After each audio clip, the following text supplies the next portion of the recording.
Bismillahirrahmanirrahim. Wassalatu wassalamu ala Rasulillah wa ba'du. Jamaah yang dimuliakan Allah Subhanahu wa taala, alhamdulillah wa syukurulillah. Pada malam hari ini kita masih bisa bersilaturahmi dalam rangka Ramadan ini. Mudah-mudahan Allah Subhanahu wa taala memberikan keberkahan bersama semua kesalahan kita yang oleh Allah Subhanahu wa taala. Mudah-mudahan yang sedang sakit kita doakan cepat disembuhkan, semoga kita Allah Subhanahu wa taala segera dikabulkan, dan mudah-mudahan orang-orangnya kita dan masing-masing umat menuju ke tempat yang barokah dan semoga kita bersoleh kepada Allah Subhanahu wa taala. Amin.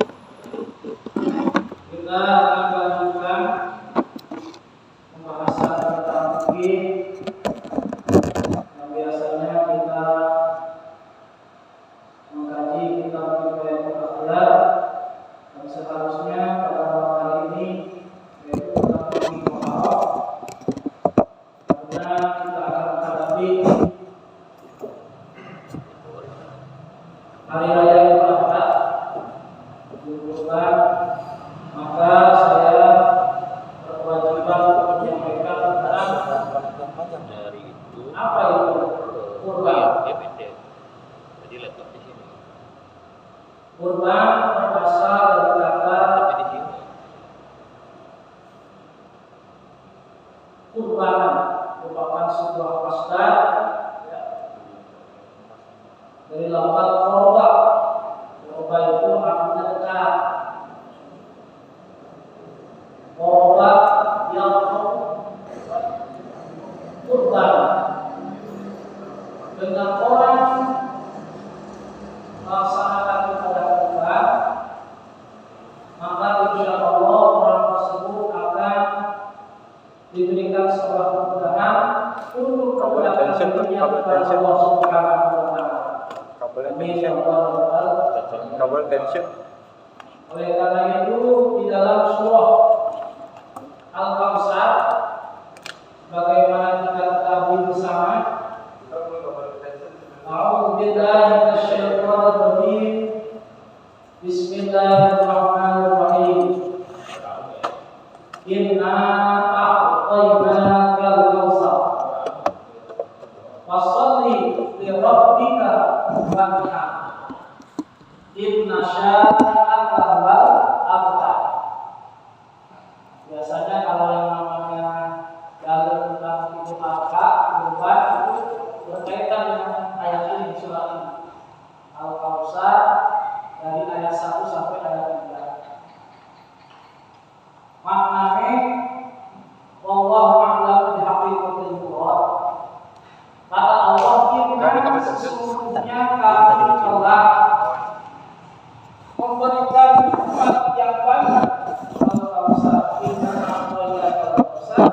Sesungguhnya kami memberikan kepada Muhammad Al-Kautsar. Al-Kautsar itu nikmat yang banyak. Makanya nanti di akhirat ada yang namanya sebuah telaga, namanya telaga Al-Kautsar. Diberikan kepada siapa? Kepada orang-orang yang akan mendapatkan karunia dari Allah Subhanahu wa taala, hasil jeripaya selama hidupnya di alam dunia melaksanakan sebuah ibadahnya, baik ibadah yang makruh ataupun yang makruh, yang wajib atau yang sunat. Orang tersebut insya Allah akan mendapatkan telaga Kautsar, ya.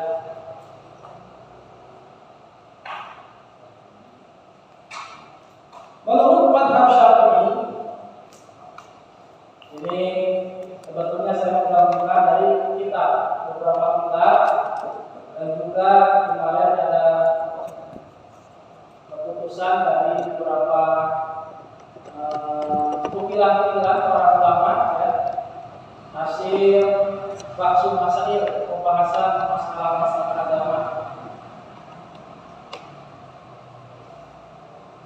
Menurut mazhab Syafi'i, nah kita langsung saja, bahwa berkurban itu hukumnya sunnah akad.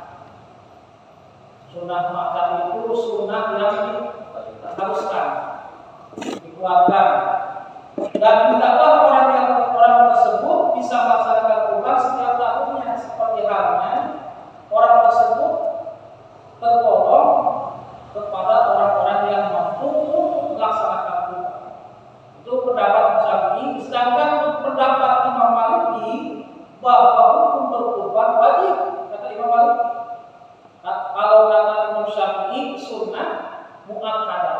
Sementara menurut Imam Maliki adalah wajib. Menurut Imam Abu Hanifah, kurban itu wajib hukumnya bagi orang yang memiliki nisab satu hewan. Maksudnya di mana? Orang tersebut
kita lanjutkan kembali.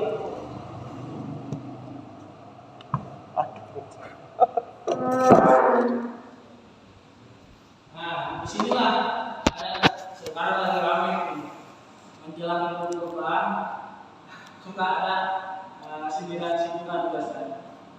Orang tersebut sudah dikatakan mumpuni, punya penghasilan tetap, ya. Jadi orang tersebut mampu memberi barang-barang yang mewah, punya penghasilan yang tetap, tetapi sayangnya giliran kurban susah gitu. Makanya masa orang tersebut oleh Allah memberikan sebuah keistimewaan, rezeki yang tetap, apalagi yang sudah punya gaji yang tetap, ya, penghasilan yang tetap, tetapi untuk melaksanakan kurban masa tidak mampu. Walaupun kata Imam Syafi'i sunnah muakkadah, tetapi ini menjadikan sebuah rujukan buat kita bahwasanya ketika Allah memberikan sebuah nikmat yang lebih kepada kita, oleh kita nikmat tersebut harus kembali disalurkan kepada orang-orang yang membutuhkan. Inna a'tainakal kautsar, sesungguhnya kami telah memberi kepada Muhammad al-Kautsar, sebuah nikmat yang baik. Fasholli li rabbika wanhar, ya, salatlah engkau Muhammad karena Tuhanmu. Diperintahkan kita salat itu untuk ikhlas karena Allah, bukan ikhlas karena ingin dilihat oleh orang lain, ingin dipuji oleh orang lain. Ketika kita melaksanakan salat dan seluruh ibadah-ibadah yang makruh, yang wajib ataupun sunnah, kita ibadah semata-mata harus karena Allah Subhanahu wa taala, bukan karena ingin dilihat atau dipuji oleh orang lain. Setelah fasholli li rabbika, Allah merintahkan wanhar, berkurbanlah. Nah, di sini nih, tadi menurut Imam Syafi'i sunnah muakkadah, menurut Imam Maliki kurban itu wajib, menurut Imam Abu Hanifah kurban itu wajib bagi orang yang memiliki nisab hewan. Ini di dalam kitab Kifayatul Akhlaq juz kedua halaman 235. Maksudnya gimana? Kita punya peternakan hewan, contoh kambing atau atau sapi. Maka Nabi setiap tahunnya kita harus mengorbankan hewan yang kita pelihara, baik kambing ataupun sapi ataupun yang kebo ya. Jadi kita amalkan hasil bahasa masail yang dirangkum oleh ibu saya. Kita akan bahas kembali di sini. Kebetulan beliau pakar fikih yang sudah digabungkan dari beberapa kitab-kitab yang utama. Ya. Yang kedua, kapan waktu berkurban? Nah, tadi hukum kurban. Waktu berkurban adalah dimulai dari keluarnya matahari, ditambah waktu cukup untuk sholat Idul Adha dan 2 khutbah. Sedangkan paling akhir waktunya adalah cukup untuk penyembelihan hewan kurban, yaitu sebelum tenggelamnya matahari tanggal 13 Dzulhijjah. Ya. Meskipun dibaginya setelah ghurub syamsi. Contoh, berarti pelaksanaan Idul Adha tanggal 10 Dzulhijjah. Tadi kita baru menginjak tanggal 1 Dzulhijjah ya. Tanggal 1 Dzulhijjah, 11 Juli tadi, hari Minggu, kita sudah menginjak tanggal 1 Dzulhijjah. Berarti sebentar lagi Idul Adha, tanggal 10 Dzulhijjah. Nah,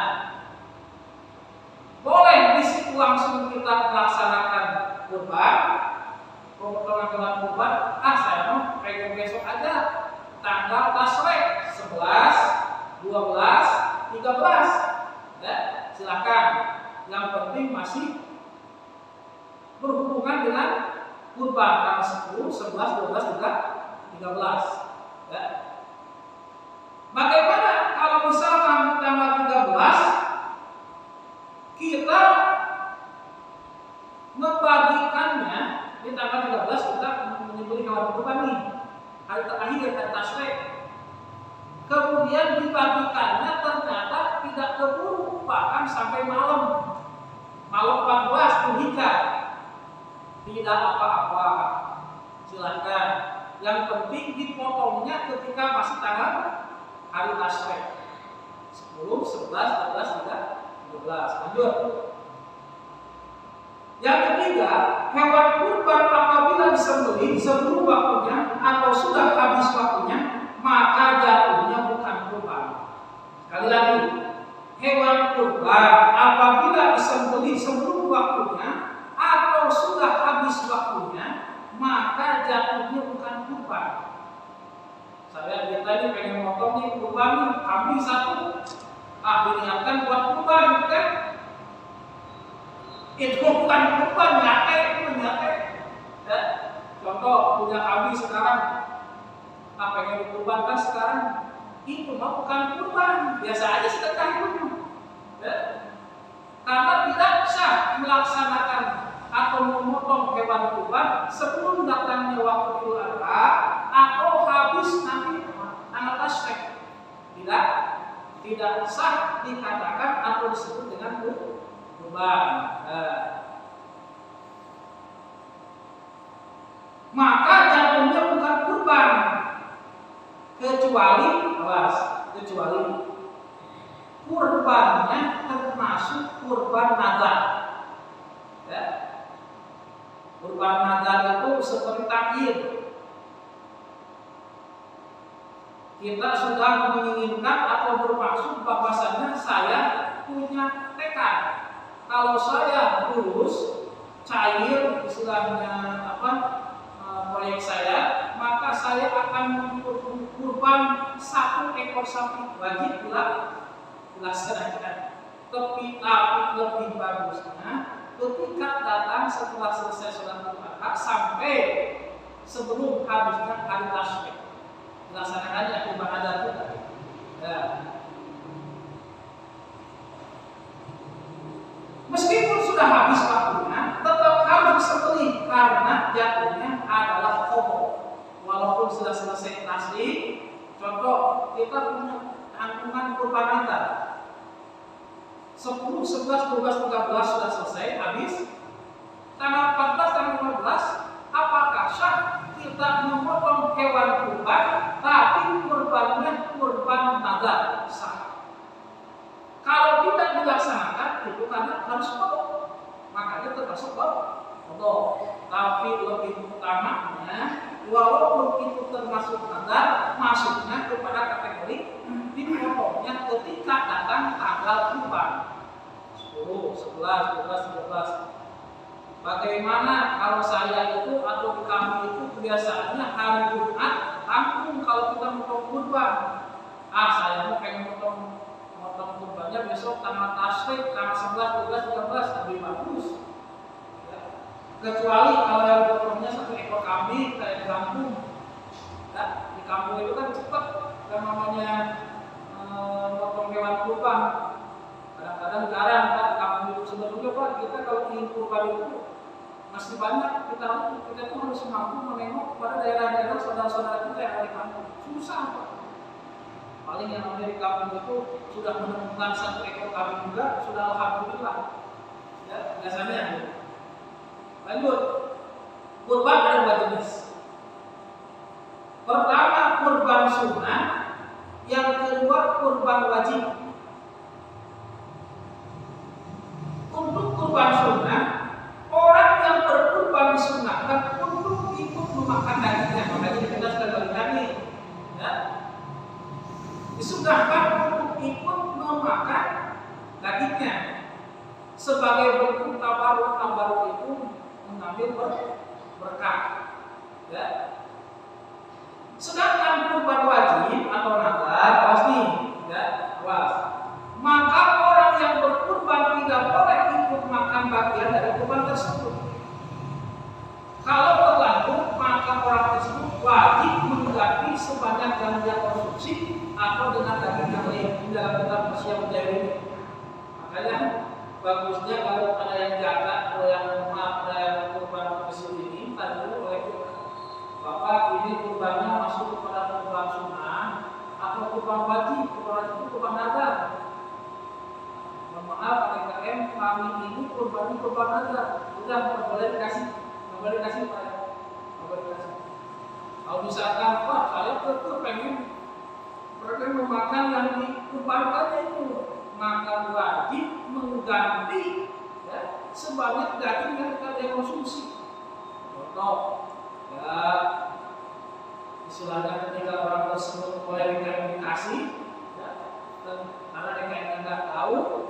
Kemudian oleh orang yang kurban itu dimakan, maka yang ketika dia daging tersebut dimakan oleh orang yang kurban nazar harus dikembalikan lagi, ya, diganti dengan jumlah daging yang dia terima kasih kepada orang lain. Kalau kita kebanyakannya kurban nazar atau kurban sunnah, makanya nggak apa-apa sunnah bahkan hukumnya ketika orang yang berkurban mencicipi atau mencoba daging tersebut. Kenapa? Supaya tabaruk mengambil berkah. Ya, gitu ya. Tapi jangan salah, mana berbeda dengan akikah. Akikah jangan Pak. Ya. Akikah jangan. Yang kedua, kalau akikah itu kan dipakati dimakan. Kalau yang namanya kurban dibagikannya bentar. Nah, sekarang lebih banyak perselisihan pendapat ketika akikah. Biasanya kalau bapak itu pesan catering yang namanya akikah itu banyak tulang yang numpuk, gitu kan? Justru bagusnya kalau kita akikah jangan kasih tulang, apalagi tulang sampai numpuk, dihancur-hancur. Kenapa? Kita dalam hati berkeyakinan masa anak yang kita cintai mau memberikan yang jelek. Berikan kepada anak kita, mudah-mudahan dengan kita bersedekah bagi semuanya akikah diberikan kepada orang, mudah-mudahan rezeki anak kita akan berlurus. Kenapa tidak kepada fisik? Ya, jangan sampai ngasih tulang apalagi tulang kita yang hancur, mau bergerak. Ya, memang kita tidak boleh berkeyakinan seperti itu, tapi kita harus antisipasi orang. Ya, sebaiknya yang namanya akikah untuk seorang anak harus memberikan yang terbaik. Ya. lagi yang namanya akikah. Akikah hukumnya sunnah, ya. Tapi kalau sudah melakukan kepada satu orang jangan diskriminasi. Kalau mau diakikahkan satu orang berarti semua adik-adik itu harus akikah. Saya tidak mau, lebih baik jangan semua. Betul. Ya. Itu ya. Nah ini masalah kurban dan akikah nanti harus ada perbedaan ya. Ada perbedaan. Masalah kurban maka haram kita memakan daging yang kita berikan. Selanjutnya, para ulama dari mazhab yang empat sepakat bahwa tidak boleh menjual daging kurban, baik kurban wajib maupun kurban sunnah. Ada orang yang harus buat simpan di kulkas atau di freezer, nanti lagi musim daging yang mahal jualan. Kacau itu kayak gitu. Ya, mohon maaf, penyakit di satu kampung atau saya kan katanya orang tersebut ngerti agama atau haji ya, punya lembaga, dia itu kurban Pak. Ya. Ketika selesai kurban disimpan di freezer lama sampai berbulan-bulan Pak. Tahu-tahunya ketika musim daging mahal ya jual daging itu. Astagfirullah. Ya. Tidak boleh yang namanya daging hasil kurban itu dijual. Makanya biasanya itu kalau di kurban itu tukang sate, tukang sop itu merana. Ya, karena banyak saingan. Nggak laku itu kalau dagang itu. Ya. Padahal yang namanya itu tidak akan terbuka. Tidak boleh yang namanya daging hasil kurban itu dijual. Sedangkan menjual kulit kurban, nah ini kita akan bahas ya. Sedangkan menjual kulit kurban atau daging kurban, kulit. Menurut ulama selain Hanafiyah juga tidak boleh. Nah, kita akan jelaskan dulu. Sedangkan menurut ulama Hanafiyah kulit kurban boleh dijual tetapi tidak boleh dengan mata uang. Sedangkan menurut Imam Atta yang kita menjadi kubro ya, boleh menjual kulit kurban dengan iwat itu pengganti. Dengan iwat apa saja termasuk dengan uang. Ya. Selain ulama, kalau ulama Hanafiyah itu boleh. Kalau selain ulama Hanafiyah tidak boleh. Kalau di kita begini. Bagaimana kalau di satu masjid atau satu pengurus panitia kurban, Ustaz saya ini kulitnya dijual, tapi dikasihkan kepada anak yatim piatu, cuma bagus apa-apa. Bagaimana kalau diberikan kepada panitia kurban? Ya, diberikan kepada panitia kurban tidak boleh juga. Ya, sebetulnya begini Pak. Contoh ini yang potong, ya. Yang memotong atau yang mencacah, yang apapun, apalagi yang potong. Yang potong itu biasanya Pak, maaf ya, itu lahir batin Pak, nyawa biasanya tenaga dan juga batin Pak, masalah hubungan batin kita dengan hewan yang kita potong. Makanya orang yang kerja itu sebetulnya Pak nggak mau Pak disuruh potong. Saya umur bertahun-tahun nggak mau Pak potong. Setelah saya diajarkan oleh orang tua saya, ternyata apa sulit Pak. Taruhannya memang ya. Bahkan ada yang sakit nyawa, alhamdulillah. Kita lihat ya, kalau besar almarhum, kalau dia Pak Haji, kasihan saja. Nah, apalagi kalau yang namanya sudah lanjut usia, itu tidak diperkenankan untuk potong. Apalagi yang punya penyakit sesak, apalagi yang punya penyakit istilahnya jantung. Ya, tidak boleh, kasihan.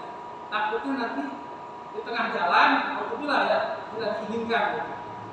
Setelah saya diajarkan oleh orang tua saya dulu, orang tua saya itu Pak dulu di Jakarta, 38 tahun merantau ke Jakarta.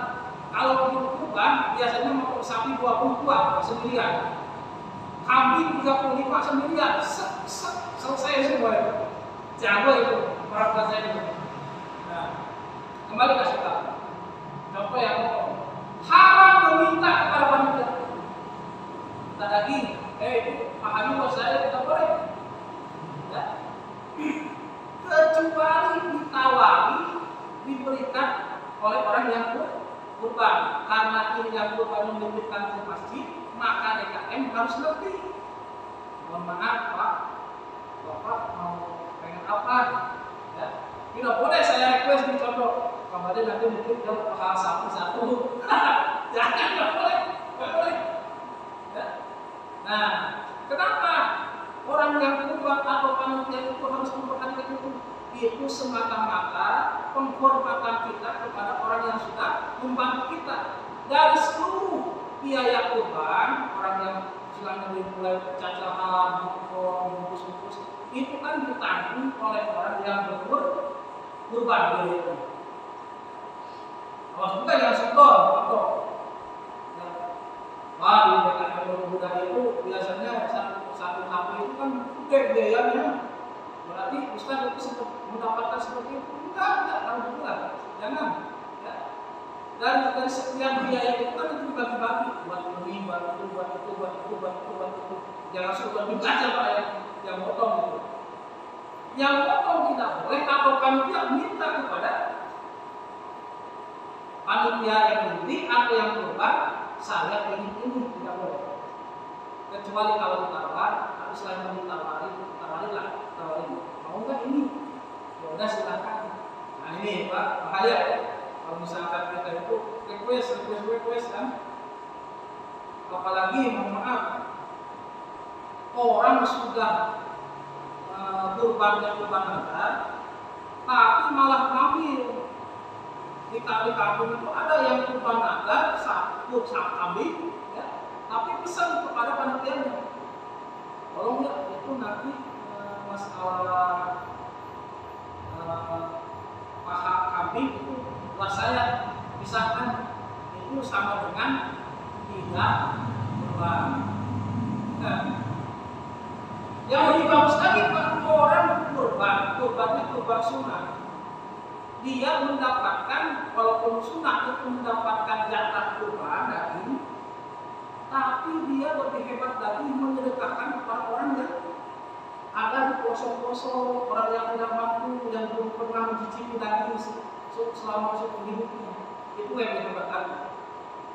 Walaupun mencicipi daging hewan kurban yang dia kurbankan itu sunnah, tapi lebih bagus lagi, pahalanya lebih besar ketika orang tersebut memberikan daging itu, mensedekahkan daging tersebut kepada orang yang lebih membutuhkan. Contoh di pelosok-pelosok Pak, banyak Pak ya, yang sangat membutuhkan kepada borok-borok, istilahnya kata orang Sunda, kembali daging kambing, daging ayam aja udah nemuin ayam, udah alhamdulillah ada kambing biasanya. Seperti itu. Kita lanjutkan. Bagi orang miskin boleh menjual daging hasil dari pembelian kurban. Sedangkan bagi orang yang mampu tidak boleh menjual. Dalam kitab Riyadhus Shalihin halaman 423. Kok bisa seperti itu? Syarat orang yang miskin tidak punya apapun.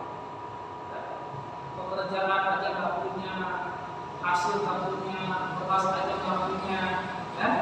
Sampai rumahnya juga kondisi fisik ekonominya juga memprihatinkan, tidak apa-apa boleh menjual itu hewan atau dari hasil pembelian kurban. Tapi orang yang mampu tidak boleh menjualnya.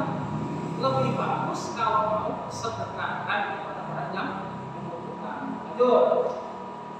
Yang ketujuh, hewan yang dikurbankan terdiri dari unta, sapi, kambing, dan tidak boleh dari selainnya.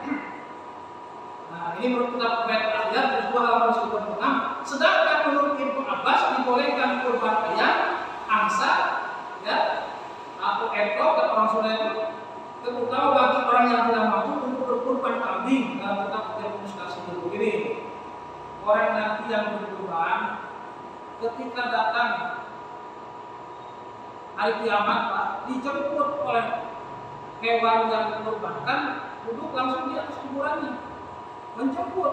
Nah, contoh kita mengorbankan kambing itu langsung duduk Pak, ada di atas kuburan kita nanti. menjemput.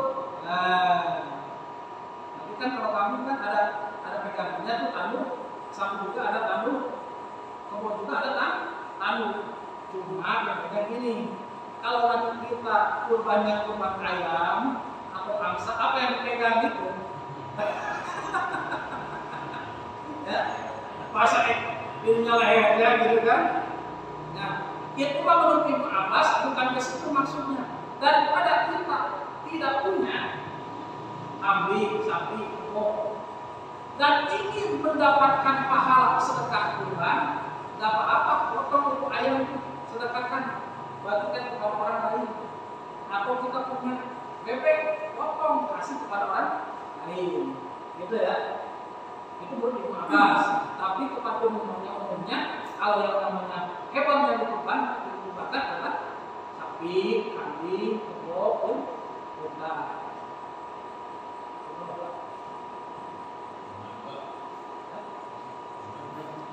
Belum ya. Dikit lagi. Selanjutnya, kurban untuk orang yang sudah meninggal dunia. Nah, ini kita ambil kesimpulannya aja ya. Kurban untuk orang yang sudah meninggal dunia, menurut sebagian ulama tidak boleh kecuali ada wasiat dari mana. Bila ada wasiat, maka diperbolehkan dan daging kurban tersebut harus dibagikan kepada fakir miskin, tidak boleh kepada orang yang mampu. Ini keterangannya dalam kitab Hasyiah Tauludi wa Umayyah juz 4 halaman 255. Sedangkan menurut sebagian ulama yang lain diperbolehkan berkurban untuk orang yang sudah meninggal dunia walaupun si mayit tidak berwasiat. Karena dianggap seperti macam dari saudara. Keterangannya dalam kitab Tuhfatul Hukam Syarah Kitab Al-Minhaj. Contoh, misalkan kalau ada orang yang mau meninggal, ngirim wasiat dulu, saya pengen kurban, kan? Ke anak-anaknya itu harus memberikan, istilahnya mengkurbankan sapi, kambing, yang mana pahalanya untuk orang yang sudah meninggal, yaitu orang tua.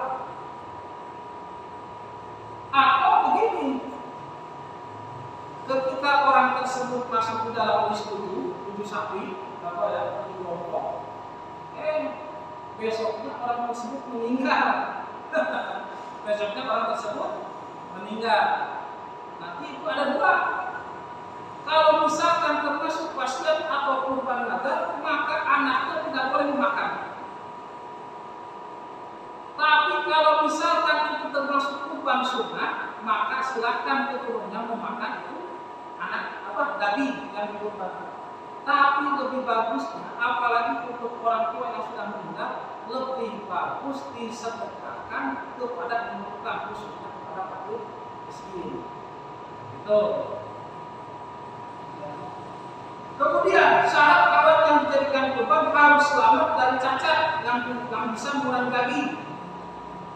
Makanya tidak boleh menjadikan kurban hewan yang kurus, hilang salah satu telinganya, hewan yang matanya tidak berfungsi satu, atau yang berpenyakitan. Boleh, makanya ketika kita mengorbankan sapi, kambing, harus teliti dulu, dicek dulu apakah ini layak untuk dikorbankan. Kalau misalkan matanya hilang satu, tidak boleh, atau kupingnya hilang satu, ya, kupingnya nggak ada nih, cacat, tidak boleh. Makanya kita kalau memilih hewan kurban itu harus yang sehat, yang utuh, yang bagus, gitu ya. Nah, ini karena panjang sedikit, silakan kalau ada yang bertanya. Pak, kalau saya, kalau daging kurban boleh nggak dibagikan ke non muslim? Boleh. Ya. Boleh. Itu tadi yang orang meninggal ada wasiat. Katanya kurban orang kagak mungkin masa hidupnya tidak pernah kurban, tapi memang sudah berkurban ini kurban. Itu berkurban setiap tahun bukan kurbanan atau cukup sekali? Sekali aja. memenuhi keinginannya. Ya. Kembali lagi kepada tadi Pak Aib ya. Boleh ketika orang tersebut walaupun kita berbeda keyakinan dengan kita mendapatkan bagian pengadilan enggak apa-apa. Maka tadi ada pertanyaan di saya siang-siang, di satu komplek itu orang muslim dan non-muslim banyak non-muslimnya. Bagaimana di situ ada yang namanya toleransi? Orang non-muslim itu kurban, bahkan kurbannya lebih hebat daripada kita, gitu kan? Tetap walaupun di situ termasuk 7 kelompok, kita ini ada dari 7 orang itu ada 2 dan 3 orang muslim. Kita termasuk kurban. Yang 4 masih sedekah. Ya. Apakah boleh kita memakan pemberian itu? Boleh silahkan, nggak apa-apa. Ya. Kalau mungkin mau itu pun ada orang muslim yang gitu. Ya. Sekarang juga kita nih di RT udah bagikan boleh silahkan. Boleh. Bagi yang membantukan tidak melihat mana yang mampu, mana yang tidak mampu. Jangankan itu, yang berbeda keyakinan juga boleh dimakan dari hewan kurban yang kita bagikan itu. Boleh dimakan. Ya. Ustaz, saya tanya Ustaz. Ya, kalau ini dalam korban itu kan disebutkan namanya si Fulan bin Fulan. ya, betul. Ya kan? Nah, misalnya nih, si Fulan ini adalah kepala keluarga. Apakah isinya bisa kebawa juga tadi dalam apa namanya penyebutan tadi? Apakah hanya si Fulan aja yang disebutkan namanya? Apakah dalam satu keluarga bisa mendapatkan kebaikan dari korbannya itu? Kalau kurbannya sama siapa? Bapak. Misalnya sama saya nih, apakah keluarga saya juga ikut mendapatkan kebaikan? Pahala yang itu semuanya ngambil, tapi yang paling penting kita. Contoh, saya nonton nih, di situ kan Pak Mandi udah ngasih tulisan untuk orang, si Anu. Kalau utama ini, tapi pahala kurbannya tidak dapat keluarga kita. Itu Pak. Jadi kalau misalnya pengen yang tadi apa bisa spesifik gitu, misalnya si yang disebutkan namanya yang tadi Pak Ustaz sempat di depan disebut di alam kubur ya. Nah tadi disebut di alam kubur, nanti hewan kurban itu akan mendatangi kita. Nah dari itu apakah dia juga akan kebaikan itu dibawa ke keluarga apa enggak ya seperti itu? Bahwa bagian Ya. Artinya enggak artinya nggak spesifik harus disebutkan si Anu. enggak, Apa baik? kan terwakilan kita. Contoh, apalagi lebih bagus kan kalau Bapak nanti punya rezeki setiap tahun berbeda seperti Pak Ilham ini. Setiap tahun saya, contohnya, nanti tahun depan istri saya mau dikurbankan, tahun depannya lagi anak saya mau dikurbankan, itu apalagi lebih bagus. Karena itu kan kurbannya kemasukan juga. Nah, kalau kurban wajib, kalau kurban ada, berarti itu harus. Semuanya harus. Contoh, kalau saya punya anak 6, semuanya saya akan kurbankan wajib itu. Berarti lebih bagus itu kalau punya rezeki kita setiap tahun nanti tahun depan saya mau kurbankan anak saya. Saya dulu, kemudian tahun depan istri saya kalau punya rezeki tahun ini saya punya buat 2 orang nih, sedangkan istri saya lebih bagus. Tapi kalau udah pahala kebagian itu akan kita. Karena itu kebaikan. Ya. Apalagi kita yang melaksanakan itu kepala keluarga seorang bapak. Gitu. Jadi itu. Kalau kurbannya gini nih, dia punya 2 ibu, 4 anak, 7 kan? Kebetulan anaknya ini udah lepas nih, tapi belum nikah. Dia beli sapi, tapi ada nama sendiri. Dia 7 orang kan?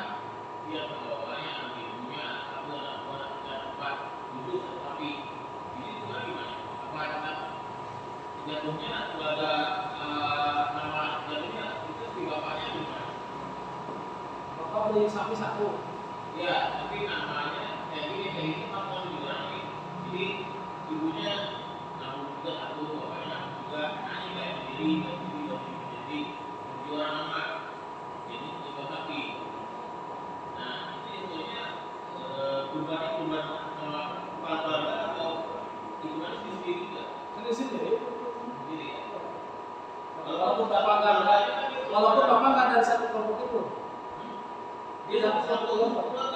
Iya, sendiri. Tapi kalau pahala apa malu Pak, semua yang untuk kebahagiaan. Kebalikan di satu keluarga itu digunakan apa buat itu cuma orang Iya, iya. Apalagi yang namanya ketika kita mengembangkan lebih bagus seperti itu. Ada dari keluarga itu, memang bagus banget Pak, lebih bagus ini. Kita mampu membeli satu ekor sapi, untuk keluarga besar kita tapi mampu orang gitu. Bagaimana kalau misalkan kita berkurban sapi tapi ikut dengan kelompok yang lain, misalnya ikut dengan kelompok ini, istri saya ikut kelompok ini, anak saya ikut kelompok ini, sedangkan sama-sama aja. Kalau hendak berkurban, kurban itu pada bahasanya merupakan sebuah bentuk masdar. Kurban itu merupakan sebuah bentuk masdar, artinya untuk sarana mendekatkan kita kepada Allah. Makanya asal katanya dari kata korban, artinya dekat. Mudah-mudahan dengan pelanggaran kehidupan kita dekat dengan Allah. Saya sah-sah saja. Ketika kita nanti kan kalau kita berubah sapi dan satu nama satu sudut. Nanti kalau di akhirat kalau orang itu kan yang kambing kan kambingnya yang menunjukin. Kalau sapi satu menuju yang ini apa? Bapak jangan berpikir ke situ. Kalau kita dijemput kan nanti dijemput. Dapat tanggunnya.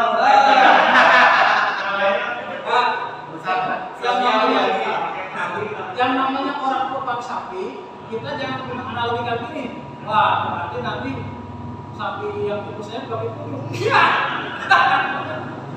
Tetap nanti dijemput pakai sapi. Ya, jangan pikirannya berarti nanti yang tikus saya itu sapinya tempat itu dulu kayak biasa tanggung itu.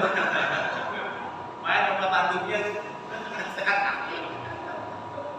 Nah, saya tuh inginnya seperti itu pakal maju ya. Tapi kalau misalkan dan bahasa kita yang tafsir itu silakan kalau jawab lebih bagus. Ilmu agama itu hidupnya hayatul ilmu dakal. Hidupnya ilmu agama itu dengan ada dakal diskusi. Karena yang tidak tahu semuanya jadi tahu gitu. Ilmu agama itu baru ngaji namanya. Ya. Tidak mendengarkan ceramah terus. Pertama capek sama yang ceramah, yang keduanya juga yang dengarnya juga nggak dapat ilmu gitu. Nah, gitu ya. Oke, lagi. Di luar konteks boleh Pak Ustaz? Boleh. Di luar tema. Gini kalau ada pertanyaan di teman nih. Kalau dalam satu keluarga, kepala keluarga meninggal, ya kan?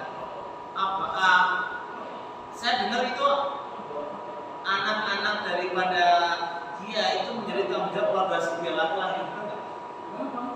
Misalnya ada keluarga, satu keluarga nih, kepala keluarga ini meninggal. Nah, anak-anak daripada kepala keluarga itu menjadi tanggung jawab dari keluarga si laki-laki. Nafkahnya? Jadi tanggung jawab sih. Tidak keluarga yang si laki-laki tadi. Oh iya. Iya ya. Misalkan bapaknya meninggal. Bapaknya meninggal. Terus anak-anak dari bapaknya itu menjadi tanggung jawabnya sih. Anaknya masih pada kecil. Masih pada kecil. Iya wajib tanggung jawab. Keluarga besarnya sih biar laki-laki. Harus dinafkahi.